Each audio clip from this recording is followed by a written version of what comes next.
Set in the city of Loklang, the story begins by introducing two brothers who are kung fu martial arts experts. There is Max, the older brother, and Wu, the younger one. They deliberately come to an underground free-fighting arena to register for a prestigious tournament known as the Naraka Tournament. Unlike ordinary free fight matches, participants who wish to enter this tournament are required to pass a preliminary test first. If the two brothers manage to defeat all the guards without sustaining even the slightest injury, they will be deemed worthy and earn a ticket to become official participants in the tournament.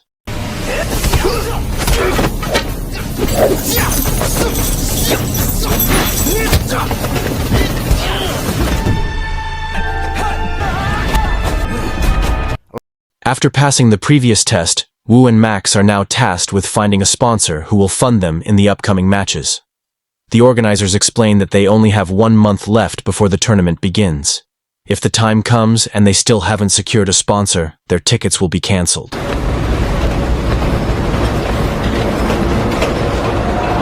Max then goes to a street fighting venue that is now open to the public. He doesn't come to fight, but to look for his old friend named Shojin, who happens to be competing there. Despite being nicknamed a perverted fighter, Shojin's martial arts skills are no joke. Even an opponent who was touted as the reigning champion is completely outmatched when facing Shojin.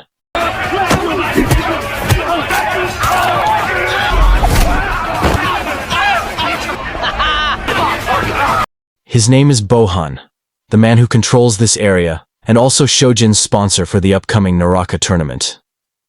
Hearing that Max had also passed the test the night before made Shojin very happy, as it meant they might be able to have a friendly match later on. However, since Max still hadn't secured a sponsor, he asked Shojin to help him find one. Any fools who will sponsor you. I appreciate that.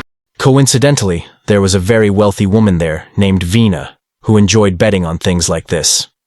Seeing the opportunity, Max felt the need to invite her to become his sponsor for the upcoming tournament.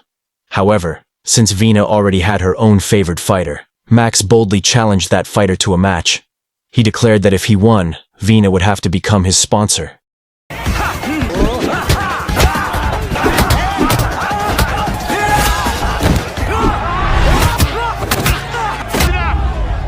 Bohan immediately stopped the fight because Max was on the verge of taking his opponent's life. Seeing the great potential Max possessed, Vina, who had initially seemed reluctant, instantly changed her mind and agreed to become his sponsor in the Naraka tournament. Let's make some money, Tigger Maxion. Yes, ma'am. Unlike Max, who is driven by ambition to become the #1 fighter, Wu enters the tournament with a very different goal: to destroy the system itself. Knowing that the Naraka tournament claims countless victims every year, their master, commonly referred to as Sifu, deliberately chooses to sponsor Wu in order to put an end to the madness of the corrupt global elites behind it all. Man, that sounds like a load of crap to me. What are you doing here? Not long after, Max arrived and complained to Sifu for choosing Wu as his fighter.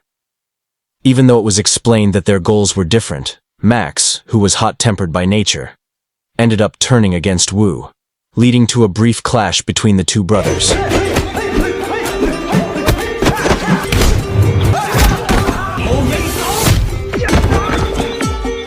And yes, Max accidentally used a forbidden technique, the shadowless punch, a move that only a handful of people are capable of mastering.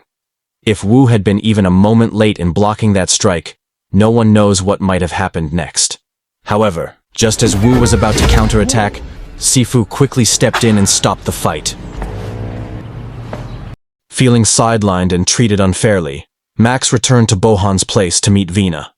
There, Bohan, who knew Max's background and who his master was, ordered Shojin to eliminate Sifu, claiming that Sifu would disrupt the tournament. Although Shojin initially refused, since Sifu was the teacher of his own close friend, he had no choice but to comply when Bohan threatened to kill his wife and child. Would you like to go home and see your family? Maybe. Till I say so. Your call. The next day, Shojin went to the dojo and immediately defeated Sifu's students. With only Sifu left standing, Shojin warned him to withdraw from the tournament. However, since Sifu did not know who Shojin was, or why he was being forbidden to participate, he remained firm in his decision. This left Shojin with no choice but to kill him. I can free you from your darkness.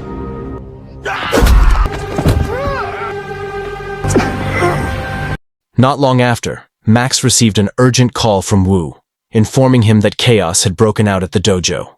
When they arrived, they found Sifu gasping for breath, critically wounded.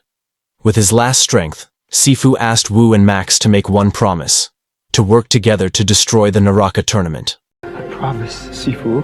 Promise. Long story short, the night of the tournament finally arrived.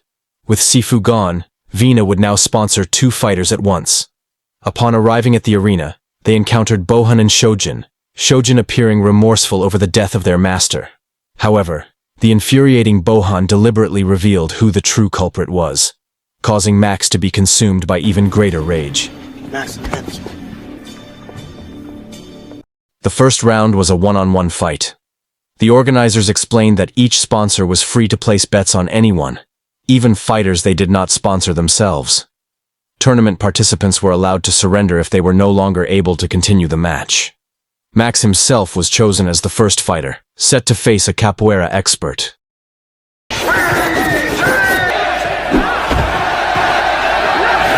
While the sponsors, including Vina, were busy placing bets on their respective champions, Max himself appeared to be overwhelmed by several deadly kicks delivered by his opponent. However, all of that was merely a tactic, allowing him to read the flow of the fight, until he ultimately took his opponent down with ease.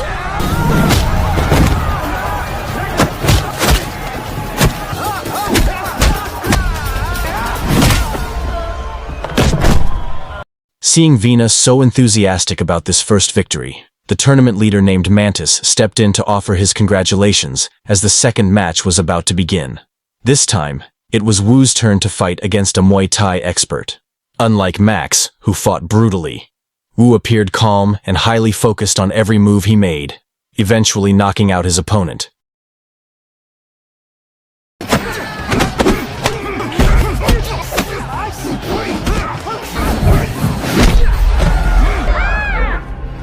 In the next match, it was Shojin Sumeisum's turn to face a rapper who wasn't particularly skilled at fighting. This quickly became evident in the way Shojin humiliated him in front of all the spectators, completely crushing Silawan's confidence.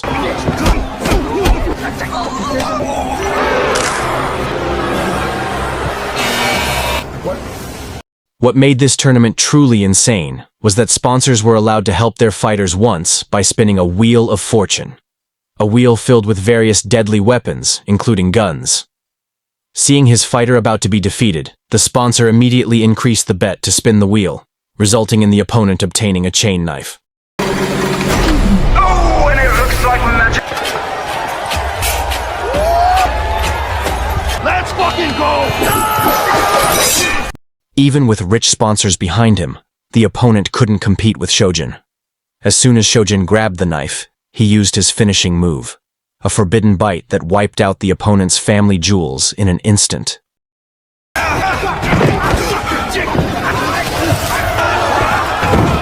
has taken a bite. After the brutal spectacle earlier came to an end, the most anticipated moment finally arrived. The match between last year's tournament champion, Kong, and a street fighter who didn't seem very convincing at first. However, thanks to his wealthy sponsor, the street fighter was given a chance to spin the wheel of fortune and obtained an extremely sharp knife.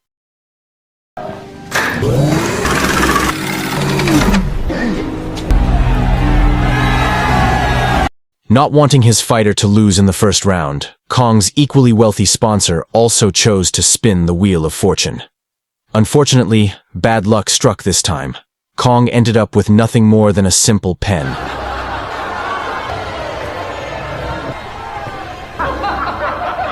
Although he was briefly mocked by the audience, Kong's championship title was not earned through sponsorship alone.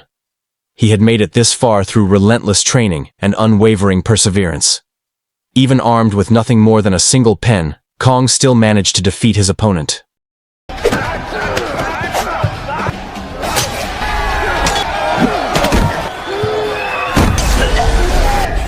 Seeing his fighter killed, the sponsor, now completely out of money, lodged a complaint and demanded a refund of his registration fee.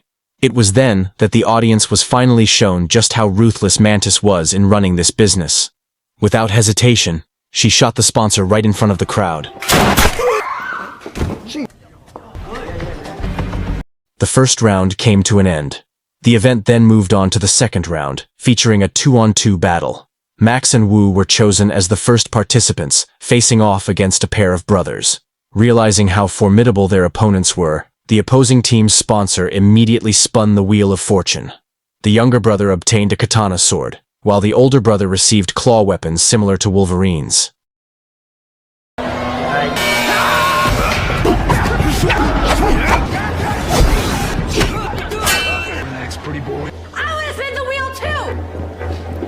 Just as Max found himself in a desperate situation, Vina quickly increased her bet to spin the Wheel of Fortune, temporarily halting the fight. Max received Soline's iron ring, while Wu was incredibly lucky to obtain a gun, something that should have guaranteed an instant victory for both of them. But guess what he did with the gun? They're gonna kill us! Let me show you how we're gonna do this. Clean. Yes, because Wu held sportsmanship in the highest regard, he chose to refuse using the gun and insisted on continuing the fight with his bare hands. Even after being told that such principles did not apply in a place like this, Wu remained firm, believing that what he was doing was in order to honor the promise he had made to their master, Sifu.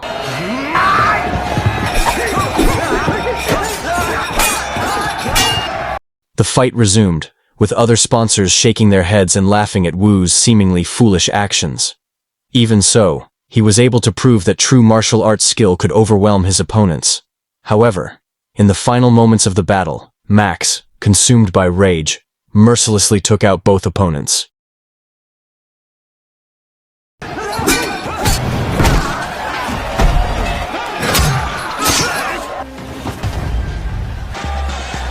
Now it was Shojin's turn, alongside Kong, the defending champion, to face two local fighters who were nothing more than punching bags until the second round ended. Finally, the most anticipated moment arrived. The third round, also known as the elimination round, where the 8 remaining participants would fight in the same ring until only 2 fighters were left to advance to the finals. We've got Kerchak Kong, the champion. In this round, sponsors were only allowed to spin the Wheel of Fortune before the bell rang to start the match. Kong received an axe, Max got a wooden staff, and Shojin was given a spiked baseball bat. Some fighters received old umbrellas, while others were lucky enough to get a knife. However, not so for the fighter from Sweden, who only received a single cigarette, complete with a lighter.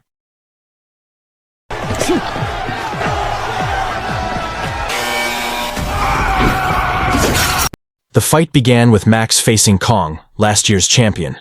Since Max only had a wooden staff, he struggled against Kong's relentless attacks with the large axe. However, thanks to one of the fighters who accidentally threw a shuriken, Max managed to defeat Kong. And...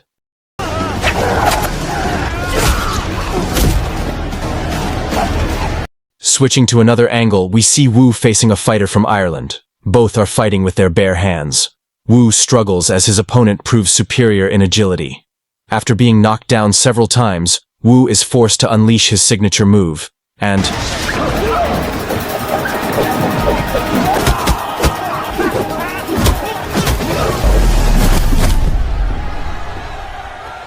one by one, the fighters began to fall. Now it's time to witness the actions of Shojin, the so-called pervert, as he takes on 2 opponents at once, still with the same cocky style. Shojin brutally takes them both down. Even an ordinary umbrella becomes a deadly weapon in the hands of Shojin. Yes! Only Max, Wu, and Shojin remain. They will compete to reach the final round. Realizing that Max will not forgive Shojin, Wu, who doesn't want more casualties, takes down Shojin first. However...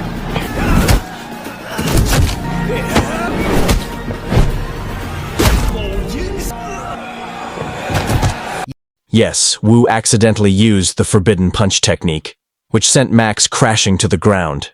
Whether Max could still be saved or not remained uncertain, and Shojin, witnessing it, could only stand frozen in place.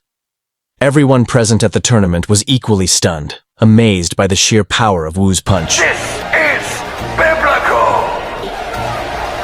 In short, the tournament finally reached the final round. Wu was quite lucky because his sponsor spun the wheel of fortune and managed to get a katana. However, once again, because Wu values sportsmanship, he ended up throwing the katana away.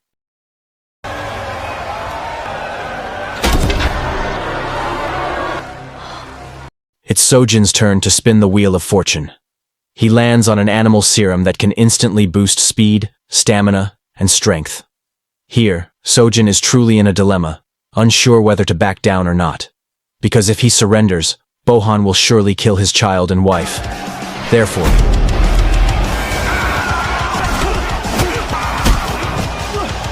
despite his bulky build and being nicknamed the lecherous fighter, Sojin's martial arts skills cannot be underestimated. This is evident from the agility and uniqueness of the moves he executes. Even a skilled fighter like Wu is left struggling to keep up.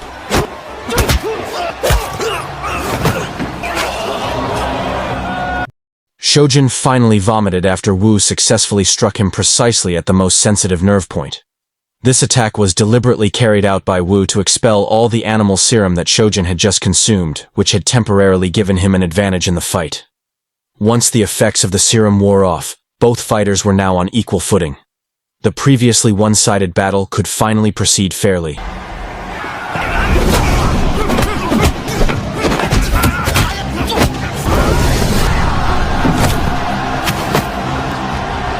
From this point, the pace of the battle accelerated, becoming fast and evenly matched. Wu maintained his rhythm in defensive mode, while Sojin used rapid movements to attack, eventually managing to knock Wu to the ground.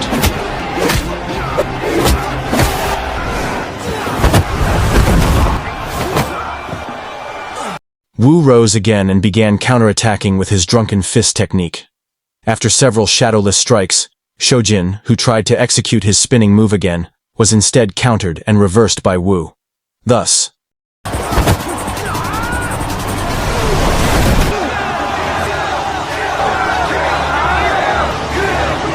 since Wu still hadn't killed Sojin, an enraged Mantis immediately sent all her troops into the ring with the intention of eliminating both of them.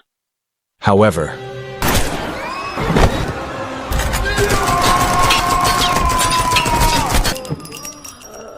yes, it turned out that it was Max, still alive, disguised as one of the troops, who managed to take down Mantis along with her loyal forces. This is where Sojin finally admitted that everything he did was out of compulsion. If Bohan hadn't threatened his family, he truly had no intention of killing the Sifu, and that was more than enough for Max and Wu to forgive him. Slow, guys, slow. Thieving. Soon after, they were startled by the appearance of Bohan, who was pointing a gun and demanding that all the money be handed over. Sojin, who had been fed up with Bohan's behavior from the start, immediately grabbed a bag of money. And this is what he was about to do.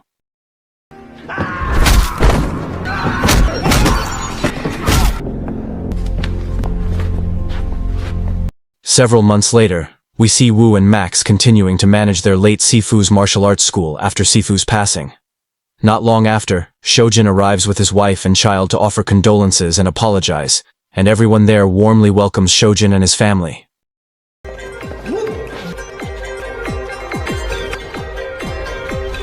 Finished.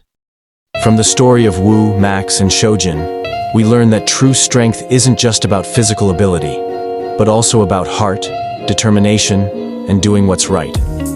Friendship, hard work, and the courage to stand against injustice are the keys to true victory.